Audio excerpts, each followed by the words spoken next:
What is going on, guys? As you may have noticed, you guys are getting more than one video a week lately, and I'm not going to stick to any kind of schedule because me sticking to a schedule kind of results in sometimes me scrambling to put out a video last minute, and I don't want to scramble and hinder what the video quality could be just to put out a video. So I'm not going to stick to any schedule until further notice. Probably not ever.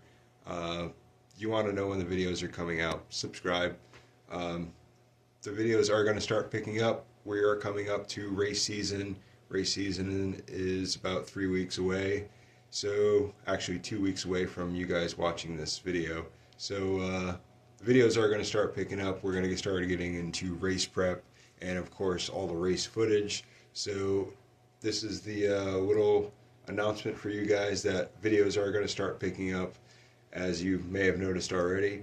But yeah, today's video is going to be a lot of talking, and it's really hard. I've watched this video probably about 7 or 8 times, probably more, editing it. So if you guys get anything out of this video, hopefully there's a lot of information in it for you guys. I've tried to answer all the questions that I've gotten throughout the videos and all the posts that I've put up about building a rock bouncer. So I tried to answer as many questions as I possibly could about building a rock bouncer. So please like, comment, and drop any more questions you got down in the comments. Alright, last thing before we get into the video, I just want to say, if you guys have any questions about racing or coming to one of our events, please go back on my channel and watch Wednesday's video, which would be the last video before this one.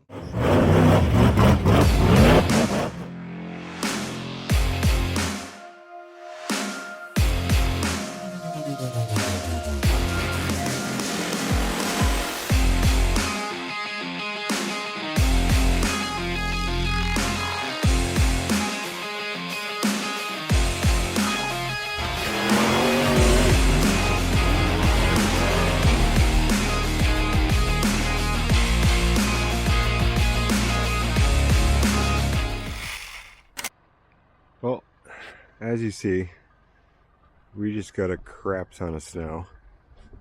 So it's going to be a little bit before I can go back down the hills. So we're going to do a video that many of you have been asking for. Alright, today we're going to talk about everything you need to know about building a rock bouncer. Obviously this is all in just my opinion. Well, since I started the whole YouTube channel and started doing all the rock bouncer content and the racing and everything, I always get questions about building a rock bouncer, so that is what we're going to address today. This is going to be a lot of talking and hopefully a lot of information for you guys. So if you're here for some rock bouncing content, please go check out one of my other videos. If you want to learn about building a rock bouncer, in my opinion of what a rock bouncer should be, then stick around and let me know what you think. If you have any more questions, drop them in the comments and I will get to them if I didn't answer them in this video. Alright, let's get into it. Well, this is the first time since I redid Blue Dream that everybody's going to see it on the channel. And also, I've been building Screaming Blue. So, we got some chassis up here. Obviously, we're going to talk about rock bouncing. And I figured I'd give you a quick glimpse at Blue Dream. It's going to be my race rig for this year. It was my race rig last year. And this is going to be my trail bouncer that I'm still building. It's still missing quite a bit. It's missing all the electronics, and I got to go through and do the shocks and stuff like that. But that is all the stuff that we're going to talk about today. So we're going to start off at the beginning and get into it. All right, guys, I'm going to try to break this down into sections and try to make it as easy as possible. So starting points, obviously, I'm going to include the rules somewhere over here. We're going to start with there. If you don't plan on racing with us or any other series, then you don't really have to pay too much attention to the rules, which the rules for us, there's no limitations really. The only limitation we really have is tire size, which is nothing bigger than 6 inches, which you're not going to really get that in 1/10 crawler tires anyways. But that's pretty much one of our base rules. I'll put them up on the side here so you can see them.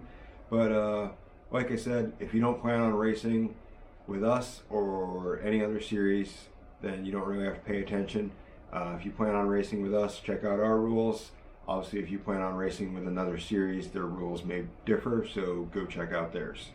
But pretty much starting points, you can start with a Rift, Axial Rift, Bomber, Wraith. All mine are Wraith based, but that's just me because I'm old school. Obviously, they got the Rift out, which is almost a ready to bounce rock bouncer. So that's definitely a good starting point. There's other obvious starting points, but that's like the most popular ones. So that's pretty much what you want to start out with. If you can find an upgraded one, cool. Me personally, I'd like to start with a completely stock one, or one from a good friend that I already know what's into it, so I know I'm not getting a mess when I get it. Something like that. Obviously, you can buy brand new if you choose to do that. But yeah, that's going to be the good starting points. And once you have that, then we're going to go into my suggestions. Like I said, they're just suggestions. A lot of rock bouncing is personal preference, and you're going to hear me say that a lot during this video. So yeah. Alright, so I get a lot of questions of, now you got your rock bouncer, you got your Rift, you got your Bomber, whatever. What do I upgrade? What's the first things to break? What's the first things I should upgrade? My response to that would be, obviously, people build all differently. I mean, me personally, I build as I break, so as I break stuff, I'll upgrade it. Some people go all out and just upgrade everything all at once, but that's, once again, comes down to personal preference. So the first things I would upgrade is pretty much the whole drivetrain, which is going to include the CV shafts, the lockers, transmission gears, pretty much anything that'll break inside there, drive shafts, spur gear. Obviously you want metal spur gear. You don't want to deal with any of that stuff breaking, being plastic. Those are kind of the simple things.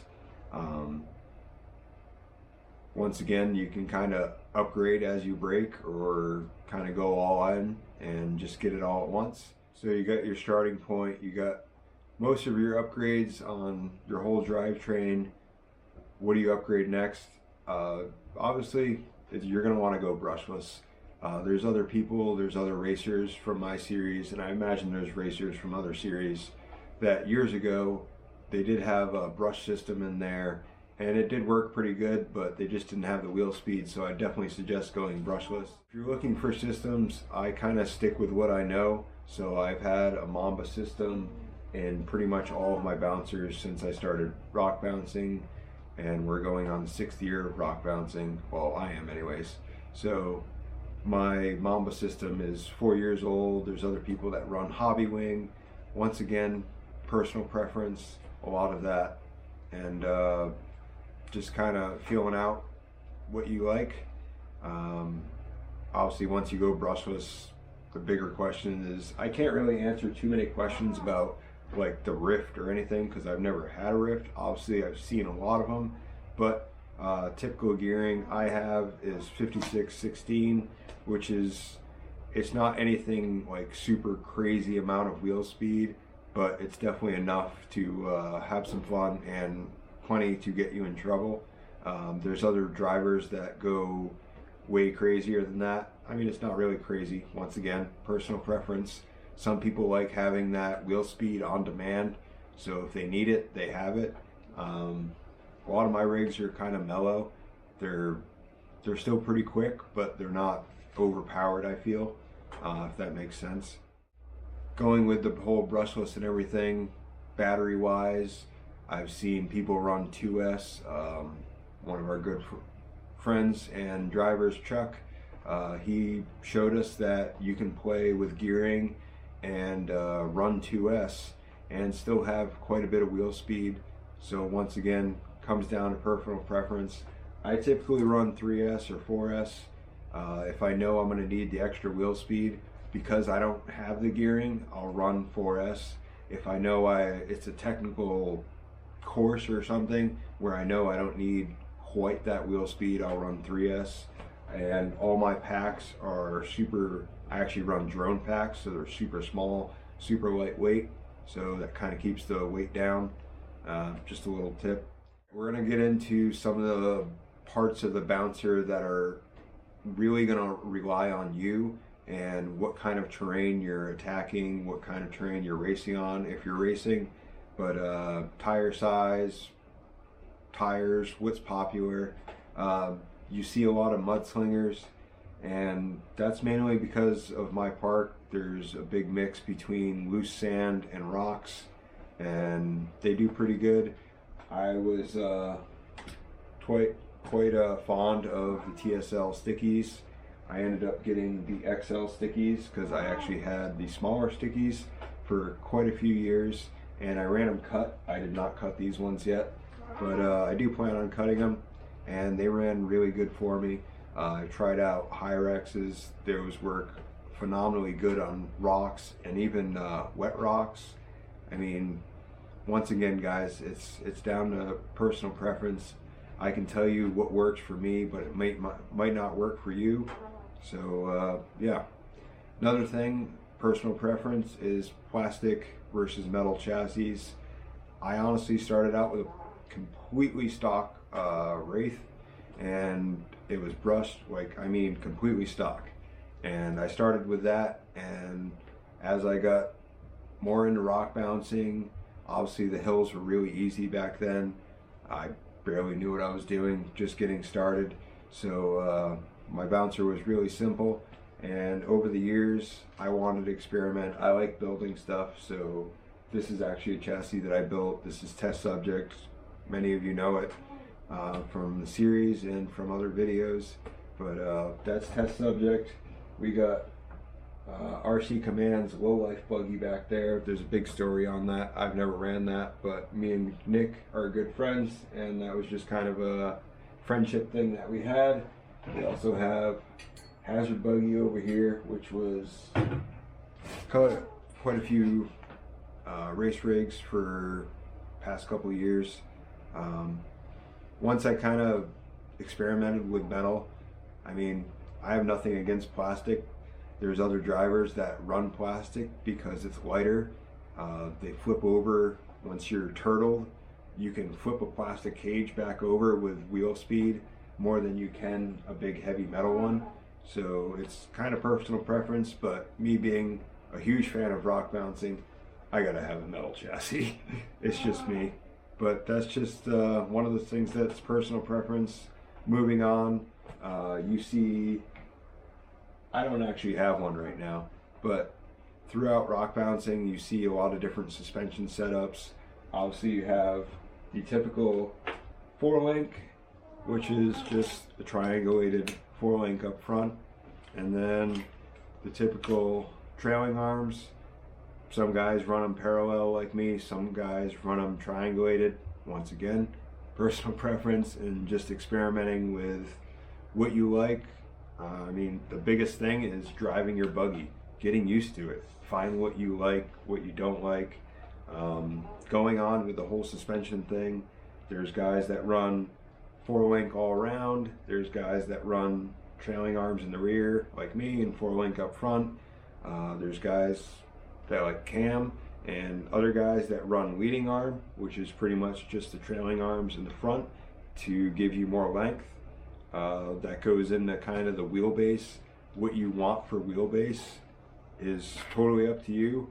I mean, you see this one's pretty long, but because of how Screaming Blue is set up, hopefully I'm far enough back so you guys can actually see, but Screaming Blue is very long, but that's just because of how the chassis is set up.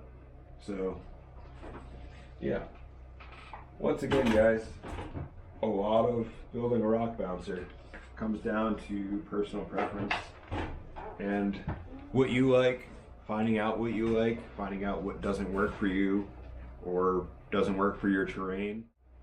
All right, some other questions that I've seen in the comments throughout the videos of rock balancing is, do I think all-wheel steer is necessary? Do I like it?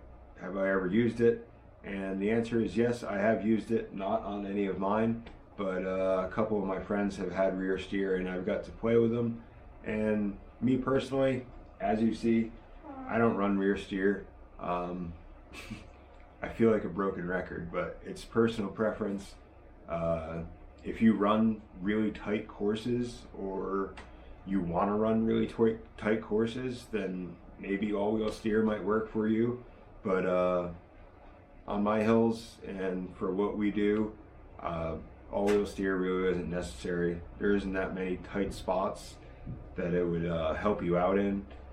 Me personally, I kind of feel like it kind of hurts you because it just makes you think about one more thing, but that's just me. Another question is the most broken parts from rock bouncing, from racing, whatever. Obviously you break a lot of rod ends tumbling down hills. I've switched to a lot of aluminum rod ends. I've actually switched to M4 rod ends on some of my rock bouncers. But that's definitely something you break a lot, so you want to have some spares of those. Axle shafts, I break a lot of CV shafts up front. I've never really broken any rears, but it's always good to have some extra rears because I know the ones in those wobble and I need to get new ones. The tire literally goes like that. So it's not a bad idea to have some spares of those either. Hex pins and hexes is another one. A lot of guys have gone 3-wheel drive just because of a stupid hex pin. It's happened to me multiple times. I thought I broke an axle shaft and it actually just be a hex pin. Or you round out a hex or something like that. So that's definitely something to have spares of. Another common question is plastic axles with beef tubes or aluminum axles. So yeah, I'm gonna say it again. Personal preference. So plastic axles with beef tubes would help you out in staying lighter. You could obviously, I actually ran a plastic housing on the front of Hazard Buggy for pretty much its whole time running. So that was like 2.5 years that I ran plastic housings on Hazard Buggy, and I only broke 2. One of them was my fault because I gassed it when I definitely shouldn't have, and the other one was just a bad landing and tumbling down a hill, and it broke. And I did not run beef tubes in those 2 years, and like I said, I only broke 2. You can run beef tubes. If you're gonna run plastic housings, I would definitely suggest beef tubes, aluminum knuckles, and C-hubs. That'll definitely save all that stuff. Obviously you want aluminum steering link up front. Don't want any of that stuff to break. But yeah, personal preference, aluminum axles kind of keep your weight down, and I found after running plastic housing on Hazard Buggy, the actual plastic housing didn't break. Nothing was actually broken, but through those couple years and wear and tear, the housing actually started wearing out and the bearings started moving around a little bit, and the axle shafts would pop out.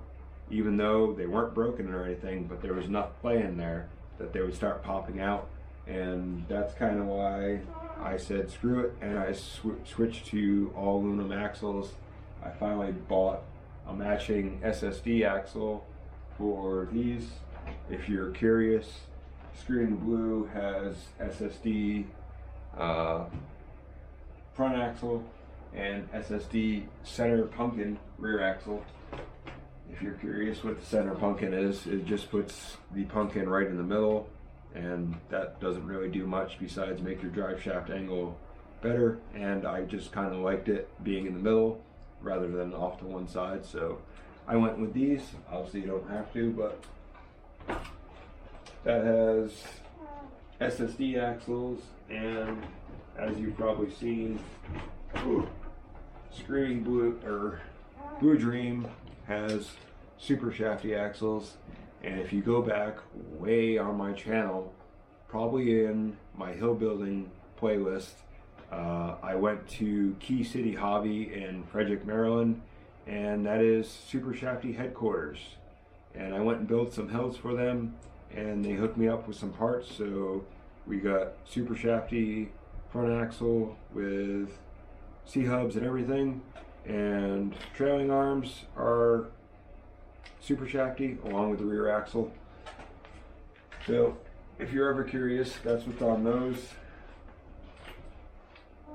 Like I said, personal preference, but I feel if you just go out and drop the money on some nice aluminum axles, try to stay away from the China stuff, the Amazon stuff. I get it's cheap, but just spend your money once and you won't have to buy stuff probably a couple weeks later. Because I've seen people buy those, you get lucky or you bust out and it falls apart in a day. Either way, that's kind of my opinion on all that stuff. All right, we're starting to get to the end. I know I've been talking for a while. Please, if you're still watching and you find this information useful, please give me a like. It helps out my channel, helps promote my videos, and helps more people see them. So if you enjoyed this video, found it informational, please give me a like, much appreciated. So some other things that are obviously related to rock bouncers are sway bars. The new thing some people are doing is actually taking two bars, here, hold it up like that. They're taking two bars and actually putting these and welding them together. So it pretty much eliminates the use of the sway bar. You might ask, why are they trying to eliminate the sway bar?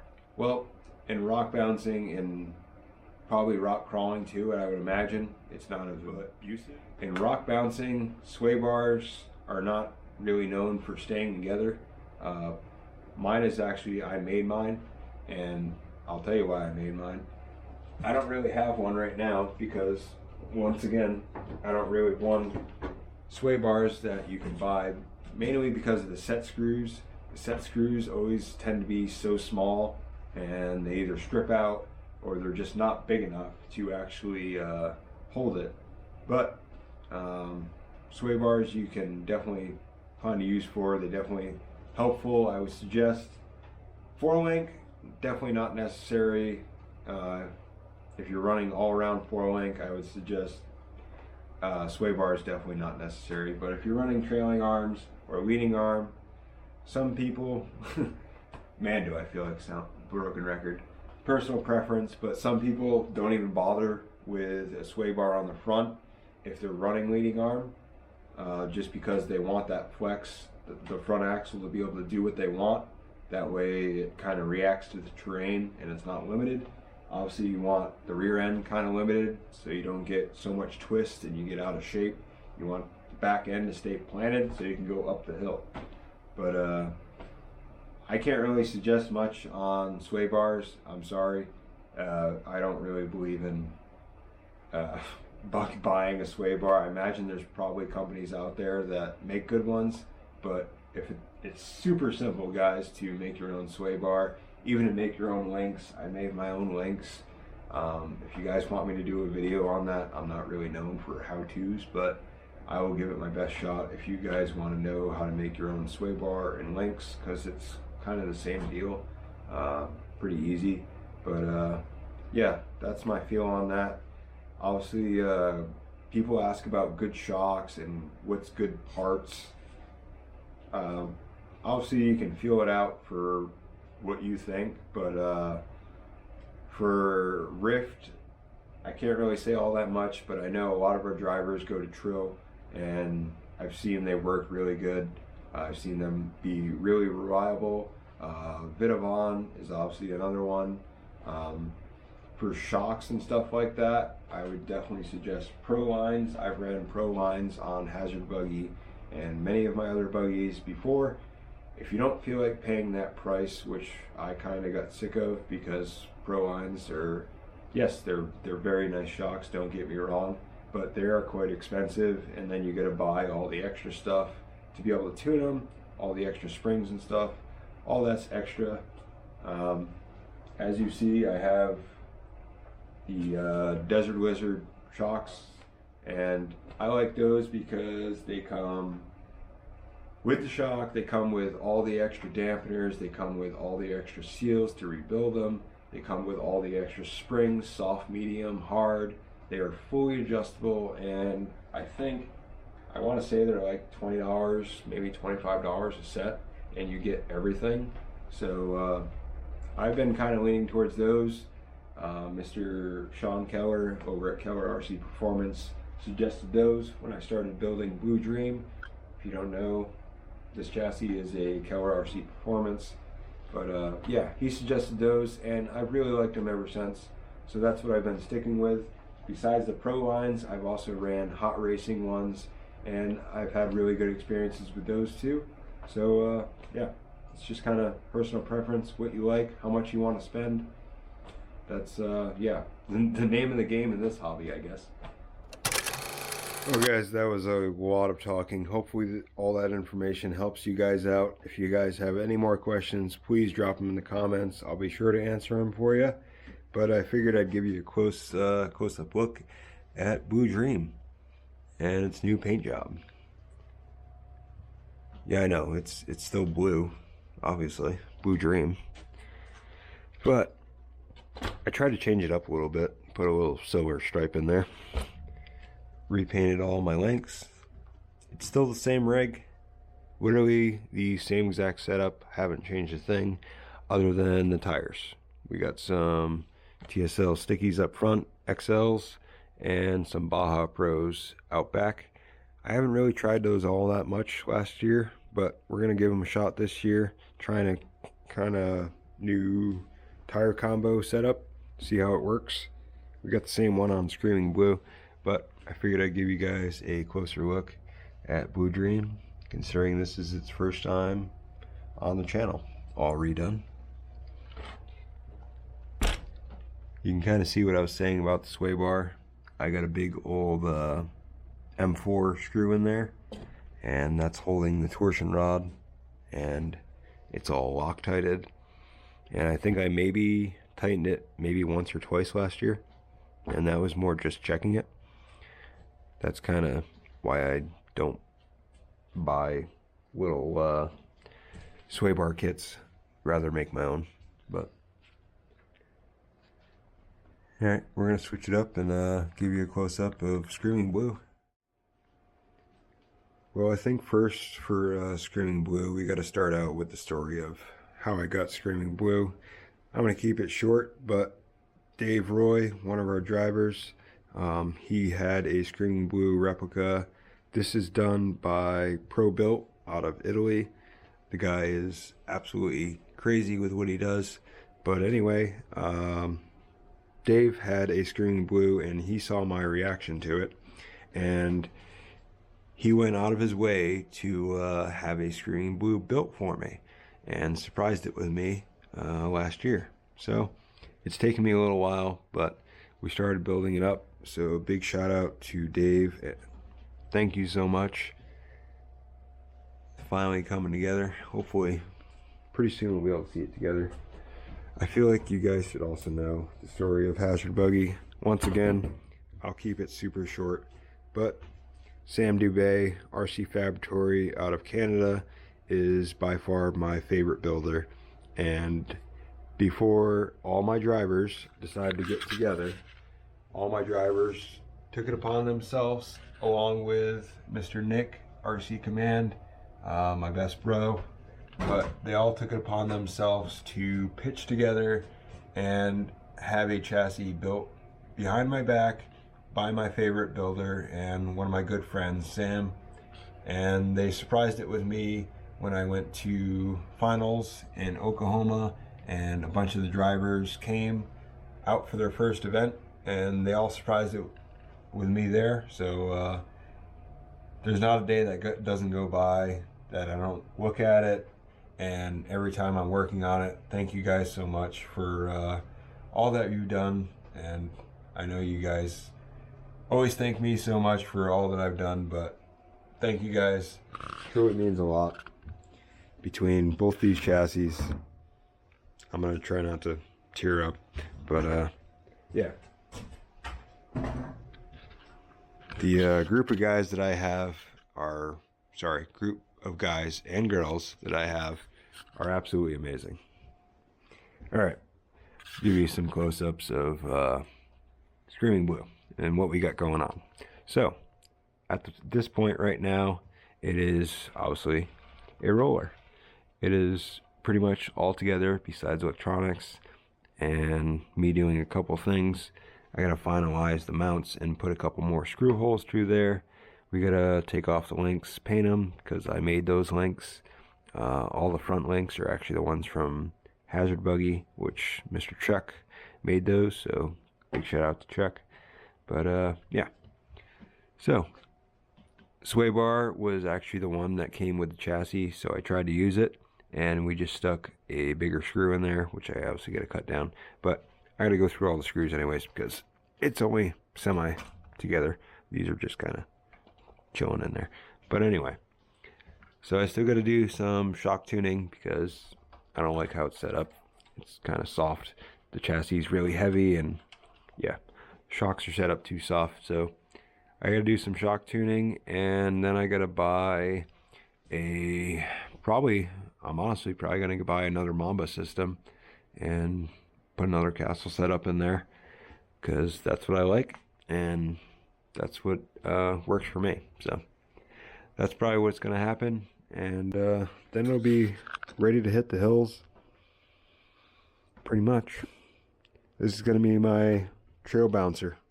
It's not really going to be a race rig. I'm not going to race it because I know it's too heavy and it's not really going to be set up for racing, but it is going to be my trail bouncer, so you're going to see plenty of videos of it. I am going to paint up the motor. Doesn't look at all black. Alright guys, that is going to do it for this video. Hopefully you found all the information useful. Please let me know in the comments. Please leave me a like. Help me out with the channel. And thanks for all the support. See you on the next one.